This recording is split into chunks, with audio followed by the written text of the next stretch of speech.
Тишину Ачхой-Мартановского лесничества сегодня нарушает лишь пение птиц и жужжание пчел. Однако совсем скоро здесь начнет свою работу тяжелая техника. С этого участка, а также с лесного фонда Шатойского и Веденского районов планируется поставлять сырье для деревообрабатывающего завода. Соглашение о строительстве предприятия достигнуто в ходе встречи министра природных ресурсов с инвесторами из Китая. Первый этап, конечно, сначала мы будем перерабатывать это доска, пила, материалы. Отходы, можно из них делать, например, вот это ДСП, еще вот это по производству бумаги. Это не простых бумаг, а хороший вот для рекламной такой. Китайская корпорация Emma Group планирует наладить в Чеченской Республике работу по глубокой деревообработке, начиная от производства бумаги и заканчивая мебелью. Основной материал, который будет использоваться, это бук. Мебель, изготовленная из этой породы с соблюдением всех технологических процессов, считается качественной и долговечной. Ежегодно планируется перерабатывать до 200 тысяч кубометров древесины исключительно поврежденных лесов. Вот это огромное дерево, вот она подлежит срубу, потому что это и есть санитарная рубка. Она уже ничего полезного лесу не даст.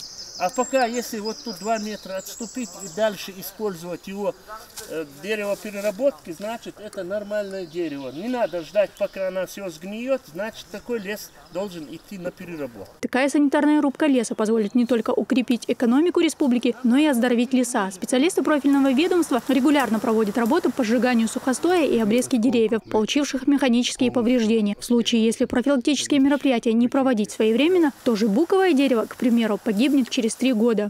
Последствий той войны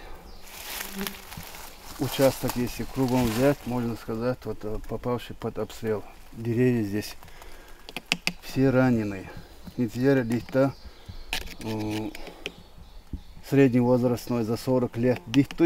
Он уже раненый, дупло организовать, и впоследствии, видишь, ветку уже ушла, что лет так через 2 это дерево свалится. Отсутствие работ по санитарной рубке зеленых насаждений чревато еще и изменениями лесообразующей породы. Специалисты из Поднебесной намерены осмотреть горные и предгорные районы Чеченской Республики, чтобы определить весь объем больных насаждений, которые в дальнейшем будут использованы в производстве. Их интересуют большие объемы, но мы смотрим с ними и показываем те объемы, которые мы сегодня сможем им представить. Они сами заинтересованы непосредственно, они сами проводят мониторинг наших лесов и сами устанавливают те объемы, которые они смогут у нас брать. Где будет находиться сам завод, еще неизвестно. Его построят с учетом удобства доставки древесины. После рубки зеленых насаждений их необходимо перевести в цех, где проходит первичная обработка. После этого сырье отправляют в сушилку. Только этот процесс занимает до 45 дней. Готовую продукцию планируется реализовывать на внутреннем и внешнем рынках республики. Корпорация Emma Group, созданная в 1993 году, имеет 15 представительств в КНР и 3 в России, Узбекистане и Казахстане. С 2005 года сумма внешней торговли предприятия составляет более 3 миллиардов долларов. Компания занимает 3-е место среди предприятий по импорту и экспорту в Китае. Дагмара Касаева, Муса Астамиров, Луиза Юнусова. Новости.